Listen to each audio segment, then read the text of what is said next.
गेल्या वर्षभरापासून धुळे जिल्ह्यातील टोकरे कोळी समाज बांधवांच्या वतीने आदिवासी समाजामधून टोकरे कोळी तसेच इतर कोळी बांधवांच्या लोकांना आदिवासी समाजाचे आरक्षण मिळावे याकरिता आंदोलन सुरू केले होते। या आंदोलनाची दखल घेत मुख्यमंत्री एकनाथ शिंदे यांनी 28 जून रोजी कोळी बांधवांसोबत एक बैठक घेऊन त्यांच्यासोबत चर्चा करणार होते। मात्र महाराष्ट्रातील काही आदिवासी आमदारांनी एकत्र येत मुख्यमंत्र्यांना ही मीटिंग रद्द करण्यास भाग पाडले।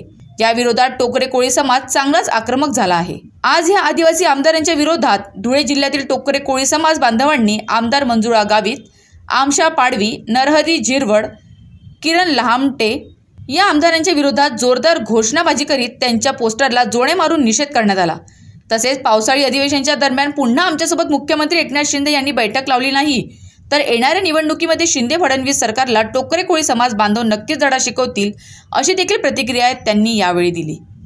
आज गेल्या वर्षांपासून 40 वर्षापासून आमच्या आदिवासी कोळी जमात बांधवांचे विद्यार्थी शैक्षणिक सुविधांपासून वंचित आहेत। एसटीचे प्रमाणपत्र सुलभतेने मिळत नाही म्हणून गोरगरीब विद्यार्थ्यांना 1950 पूर्वीचे जे संविधानाने अधिकार दिलेला नाही, संविधान हे 56 नंतर आलेलं आहे, परंतु हे प्रांताधिकारी तसे जात पडताळणी अधिकारी जाचा काठी लावून आदिवासी आमदारांच्या सांगण्यावरून काम करतात आणि जाचा काठी लावून आदिवासी कोळ्यांच्या मुलांना शैक्षणिक शिक्षणासाठी उच्च शिक्षणासाठी एसटीचे प्रमाणपत्र मिळू देत नाही, वैधता प्रमाणपत्र मिळू देत नाही। अतिशय जाचा काठी लावून आम्हाला टाळाटाळ केली जाते दाखला देण्यासाठी। यासाठी अनेक वर्षांपासून धुळे जिल्ह्यासह संपूर्ण महाराष्ट्रात आंदोलन कोळी जमातीचे चालू आहे, परंतु संविधानाने अधिकार दिलेला असताना देखील आदिवासी मंत्रालयाचे आदिवासी 25 आमदार जे आमच्या संख्येवर निवडून येतात, आमच्या संख्येचा विचार करतात निवडून येताना, परंतु देताना आम्हाला फक्त 12 जमाती या